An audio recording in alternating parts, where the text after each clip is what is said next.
first goal of this season. It's only his second start, but Ralph Rangnick's been giving you game time.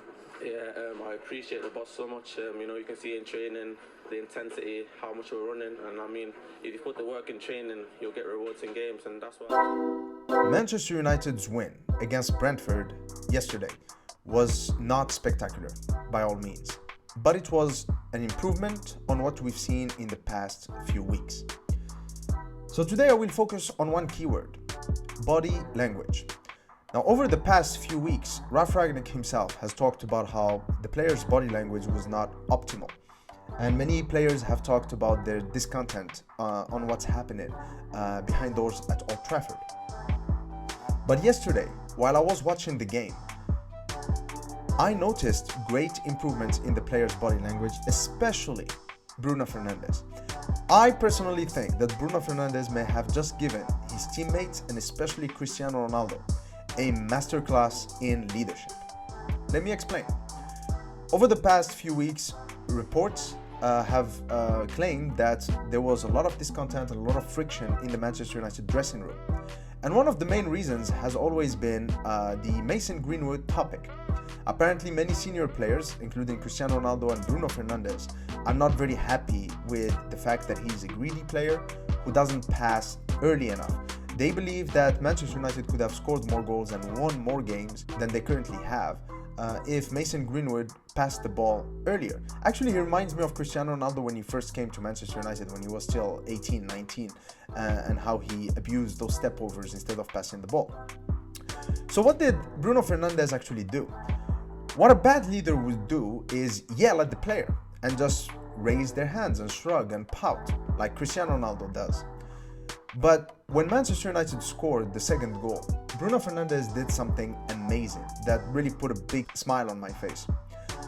As he was racing toward the Brentford goal, he has the technical ability as well as the composure to actually score it himself. He does not need Mason Greenwood at all.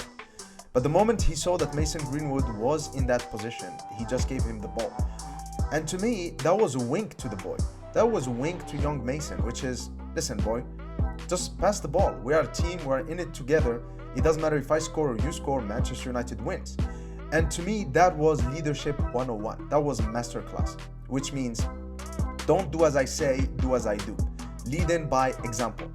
Now, when you contrast this with Cristiano Ronaldo's situation, as a Manchester United fan, I am left perplexed.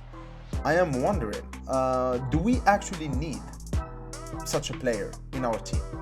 Do we need a 38-year-old who is pouting like a baby, who earns £500,000 a week, who demands to start every game, and who pouts every time that he's substituted?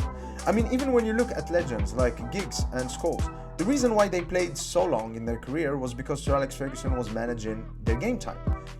They know that they cannot play every game, and even when they play a game, they may not last 90 minutes, and that's normal. They are senior players. But Cristiano Ronaldo just doesn't get that. To him, he's still the Cristiano Ronaldo of, when he was 28. But that's not the case anymore. And so the question we have to ask as Manchester United fans is, how long can we tolerate this kind of behavior? I personally believe that even though I love the guy, not only for the things he's done at Manchester United, but just everything that he's won as a player for Manchester United, Real Madrid, Portugal, Juventus, we need to move on. We simply cannot carry such a player in our team. And I think that Ralph Rangnick knows that as well. If you look at the situation at Liverpool, for example, when Jurgen Klopp came in, he had to get rid of Steven Gerrard. It doesn't matter how good of a player he's been for Liverpool. It doesn't matter how iconic he's been. He simply did not fit the gegenpress style that Jurgen Klopp wanted to play. And so they had to move him on. I feel that Ralph Rangnick definitely wants to do the same thing with Cristiano Ronaldo. So I was very happy when he was substituted yesterday, and I was even happier when Marcus Rashford scored that goal, because it vindicates Ralph Rangnick's decision.